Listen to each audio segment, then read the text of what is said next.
Good afternoon, everyone.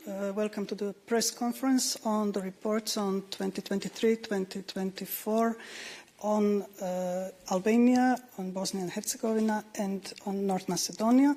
I'm very happy to welcome the rapporteurs, standing rapporteurs on these countries. With us are the rapporteur on Albania, Mr. Andreas Schieder, the rapporteur on Bosnia, Mr. Ondřej Kolář, and the rapporteur on North Macedonia, Mr. Thomas Waitz. Each of the rapporteurs will first give a short statement, and after that you will be able to ask your questions. So I would ask Mr. Schieder to take the floor first. Thank you. Yeah, good afternoon, and thank you for joining us here in this press conference. And maybe with some general remark, I'm deeply convinced that the enlargement process is one of the moments where the European Union can prove that we are able also to deliver what we are saying in our nice speeches every day. So this is also not only about the region which we are working on, but it's also about ourselves as a European Union. And having said so, it's important to have a well-done enlargement. The famous merit-based process is important, and the report is looking on this. Albania, which let's say is started its EU journey in 2009, is now one of the front runners, very eager to open a lot of clusters and also eager to try to close these clusters also very soon. And our report tries to look also on this issue, and especially, of course, giving hints also where we think future developments has to be done. The report is mainly focusing on issues like the fight against corruption. Albania undertook a huge vetting process, established a SPAC, special investigation committee, and so on, and looking also on other issues like the rule of law and democracy. So also they undergone in the last election a change of law so that the Albanians abroad are also allowed to vote. Other reforms on the electoral system need to be negotiated also in the future in the new parliament, and we are always convinced if you find a compromise, it must be between the big political camps in the country on a broad issue. Another issue is the media question, where is facing a question of transparency on ownership, and this is also one thing which we expect in the next year to be dealt with and dealt in. Having said so, coming to an end, I'm happy that this report went quite smoothly, and also that we got today 502 votes in favor, which is showing a broad consensus to support Albania on the way to the European Union, and therefore also to keep our promises, as I said, as European Union, also a true one. Thank you. We are going alphabetically, and now the rapporteur for Bosnia and Herzegovina, Mr. Kolář. Thank you. Thank you very much, dear all. Maybe I will start by congratulating my colleagues on passing their reports, because when it comes to Western Balkans, the things get a little bit complicated here in the Parliament. Everybody has an opinion, and as you know, and as you can see, there are a lot of opinions which then have to come to a compromise. And I think that all of us managed to come to and achieve a compromise in many compromises in our reports. And honestly, it wasn't easy in many cases. When it comes to Bosnia and Herzegovina, I must say that this report was marked by the 30th anniversary of the Srebrenica massacre and the signing of the Dayton Peace Agreement, which actually serves as a framework for the functioning of the country up until today. And it was one of the topics that I tried to cover in the report for 2023 and 2024, saying that the inability of Bosnia and Herzegovina to make a move from Dayton to Brussels is something that, of course, we cannot welcome. It is something that we should regret, because we can see it not only as the failure of Bosnia and Herzegovina, but also as our own failure, because we weren't able to work effectively with the country to make the necessary reforms. Although some reforms have been made. I don't want to be only critical. I think our role is not to praise what the countries have done only, but to also criticize what they haven't achieved. And as was said by my predecessor, there are many problems, not only in Bosnia and Herzegovina, but in the region as such. When it comes to drug smuggling, to human trafficking, to corruption, high-level corruption. You can see it everywhere in the Western Balkans. And as was said, that Albania is a champion when it comes to negotiation talks and accession talks. I regret to say that Bosnia and Herzegovina, unfortunately, is not a champion. There is still a lot that needs to be done when it comes to reforms, judiciary reforms, constitutional reforms, societal reforms, and also, when it comes to things like media freedom and such. Bosnia and Herzegovina is unfortunately falling behind. A lot of people have left the country. A lot of young people who don't see a future in Bosnia and Herzegovina now live in other EU countries such as Austria, Germany, Sweden and other countries. And this, of course, is a huge challenge, because when you are left with a population that is not convinced that their future lies within the EU, because everybody who wanted to live in the EU left the country to live actually in other EU countries, then of course it's much more difficult to transfer the message that the EU is the best option for these countries. I don't want to be pessimistic. We, of course, welcome the reforms that have been made in the past in Bosnia and Herzegovina. We try to encourage the politicians to try to get over the mindset that the Dayton Peace Agreement is something that will prevail in the country forever, and that actually could and can prevail there forever. I think that the necessity to make the necessary steps away from Dayton towards Brussels are very much understood among the political representation in Bosnia and Herzegovina. I think this is very important, because if there wasn't an understanding of this necessity, then of course any talks would be useless, and the path to the EU for Bosnia and Herzegovina would be much more complicated. Thank you very much. Thank you. And now the rapporteur on North Macedonia, Mr. Thomas Waitz. Thank you, Madam, and thank you for being interested in the Western Balkans and in the accession talks, or what is moving on in these processes. We just voted on the report on North Macedonia. It's the first report since 2022, so the last one was given for the year 2021. And it's an important step that we voted for this report with a well-funded two-thirds majority today. It is a stepping stone for North Macedonia to move on when it comes to effective start of negotiations, of accession negotiations. North Macedonia is a country that has applied for membership 20 years ago. Once they have been front runner together with Slovenia. Well, we see where Slovenia is today, and the country is still struggling to keep a proper majority in the country that supports the European Union, because also a lot of disappointment was created or has been appearing in the country.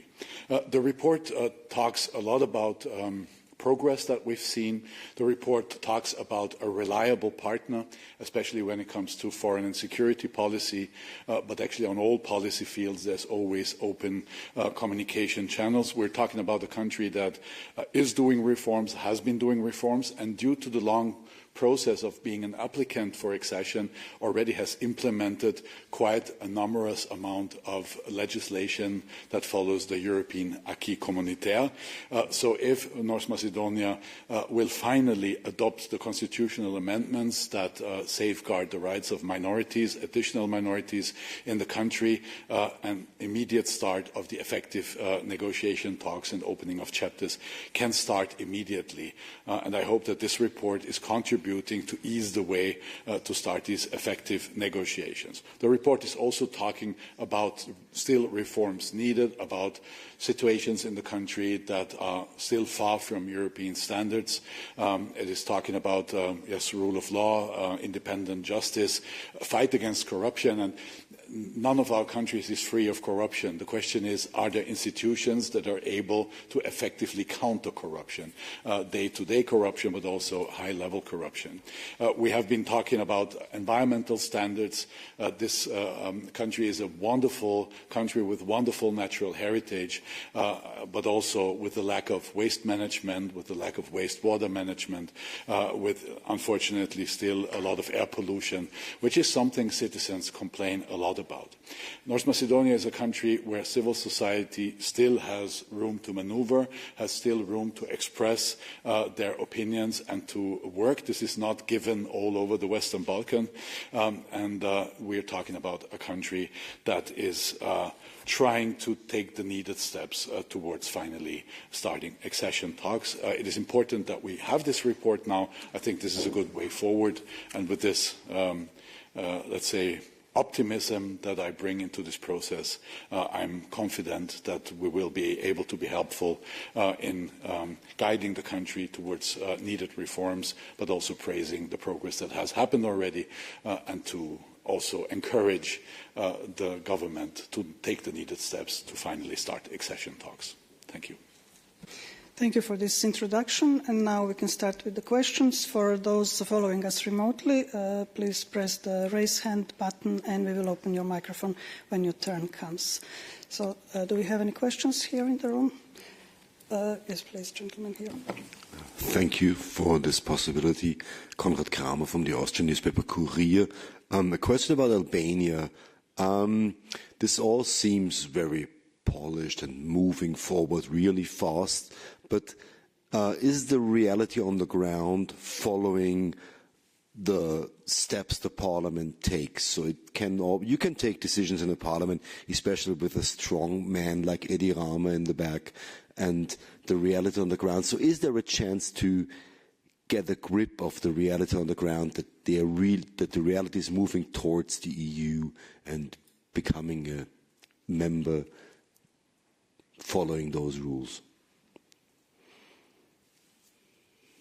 Yes, you have to say which rapporteur you want to. I guess Albania. It's for Mr. Albania. Yeah, I guess it is for you. Okay. Now, thank you for the question. I always say it is important to open clusters and chapters for negotiation. It's much more important to close them, but even after closing, which means adoption of laws in the parliament, also to implement. And implementation means to transfer it in the everyday life, to be a fully accepted rule. And this, of course, is still not perfect in Albania either. For example, they had a high approach on the vetting process, exchanging their personnel in the jurisdictional system, which led up at the end, because a lot of people were not taking longer, that you had a longer queue also for files to be treated. Also, let's say the SPAC Commission, which is the entity to fight corruption, is doing very hard work. But on the other side, of course, is coming up also the question when it is coming to a trial in front of the court, when judges are involved and so on. So there is still a question. And secondly, is mentioning also corruption, which I agree with my colleague Waitz, that there's corruption everywhere and you need the tools to fight. And there are two kinds of corruptions. There are the big ones, but there's also this everyday, which, let's say, we could also call it corruption, keeps the system running, that you have to pay to the doctor, that you have to pay to the teacher, and so on. And I think to change this mindset, this is something which will take another years, but it is important to keep the path and the spirit and the strength. And if Prime Minister Rama might be sometimes seen in Europe as a little bit special behavior, I think this kind of energy, but could be also the one that you are the ox which is carrying the car in front. And I think this momentum is also very, very important. May I also use the chance also to mention two other things? First of all, we were very glad that also Albanian Parliament was watching the debate yesterday and the vote today. The co-chair of the Joint Parliamentary Committee, Tony Gogu, is with us, and also that the European Parliament will open its antenna office in the second semester of this year for the Western Balkans altogether, and this will be placed also in Tirana, and I think this is a perfect tool also to look on this issue in more detail and to continue working on all the issues which are important. Yes, thank you for mentioning the antenna office in Tirana. We had the lady over there first. I'm Milena Milutinova, Bulgaria, on Air TV. I have a question. In fact, I have two questions, but I'm going to put the first one now to Mr. Waitz, the reporter on North Macedonia. Mr. Waitz, after the vote in the plenary, do you consider the inclusion of Macedonian identity and language in the draft report, in the first version of the report, a mistake? Our democratic processes here in the House are transparent, so you can easily find out from which groups amendments were tabled to acknowledge identity and language. I think to acknowledge identity and language of an accession country should be natural and non-problematic. The amendments came from 4 groups, and I don't think it was a mistake, but democratic process has decided to not touch upon this topic in this report. And I think this is a democratic decision that needs to be and is acknowledged by myself. The report is a very good one. It is a very content-heavy one. It is combining, let's say, criticism and praising of reforms and criticism of lack of still reforms. And it is important to focus on these points. So the content points, how is the progress of the country, and this is what we tried to do. Okay. May I have the second one, second question? May I?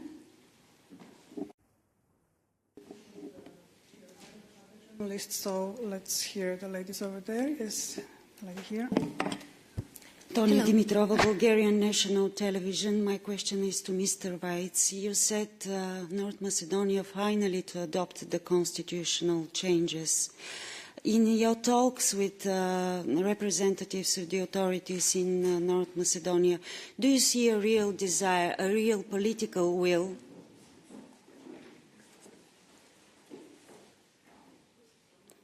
So sorry. A real political will in North Macedonia for constitutional changes and protection of minorities. How well do you know North Macedonia? What do you think? And my next question is, I'm sorry, we have a lot of questions, but in your press release you say that Bulgarian MEPs hijacked the report for domestic purposes. And you followed the statements of the authorities in North Macedonia. Could you say the same for the people in North Macedonia, the politicians? There are upcoming local elections in North Macedonia, and in Bulgaria there are no upcoming elections, right?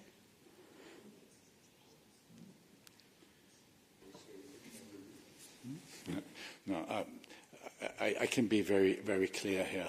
European Union is built on reconciliation, on good neighborly relations, and on also admitting atrocities that happened in the past of all our countries. But to do that and then to move on to build our common future.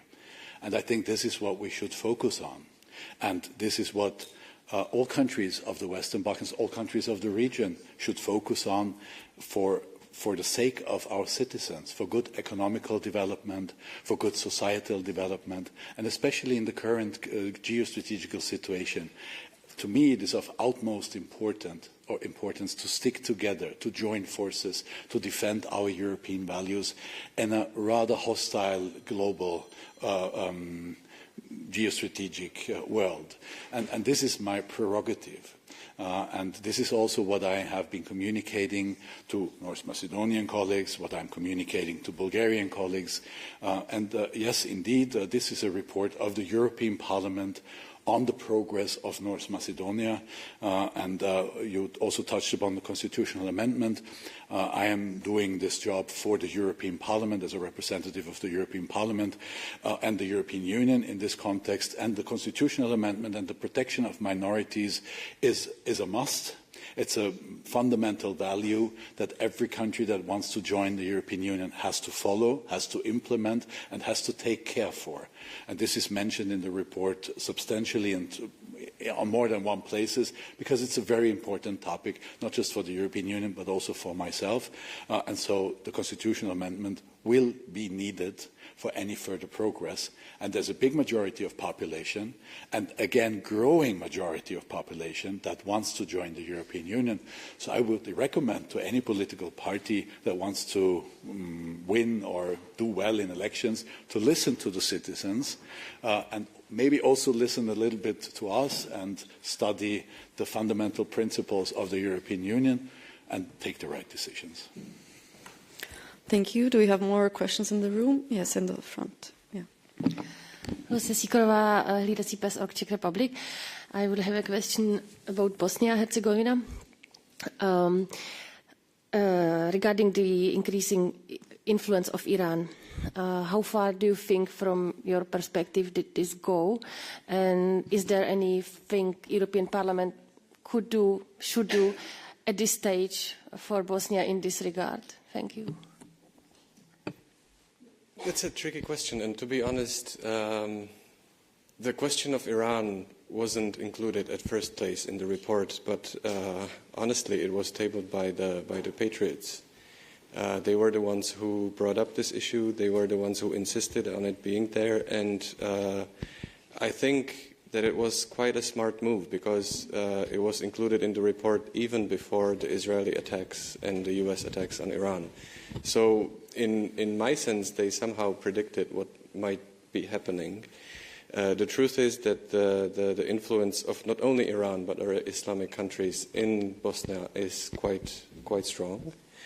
And I think that our goal is not to reject Islam as a religion in the region. It's impossible. They've had this religion there for centuries due to the fact that the Balkans was a part of the Ottoman Empire. But I think that we need to work with the Muslim community, not only in Bosnia and Herzegovina, but in other Balkan countries as well, to actually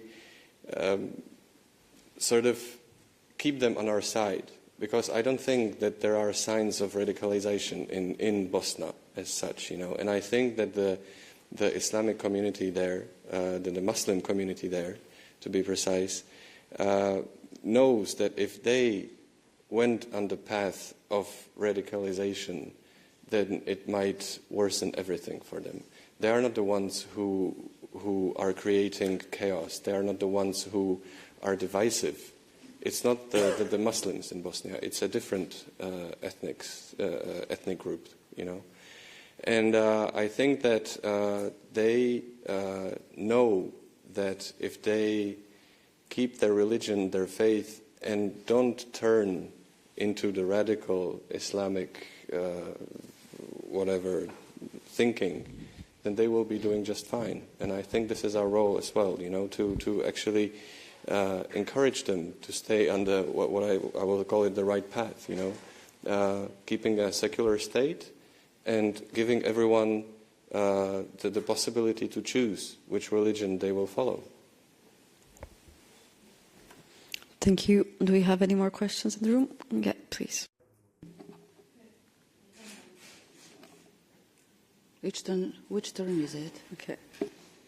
Okay, maybe we give someone else a chance. Yes, go ahead. I have a question for Albania. Yeah. How can you explain the Euro optimism in the country in comparison with the other two countries?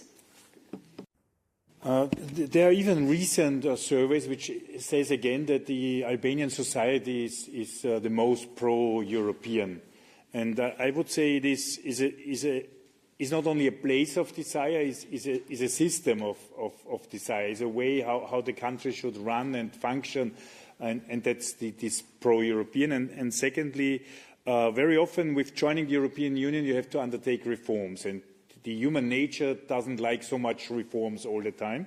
And I have the feeling that the Albanian citizens themselves, they underlived so many changes that they now in favor of this final change, because this is the one which they are really convinced about joining the European Union.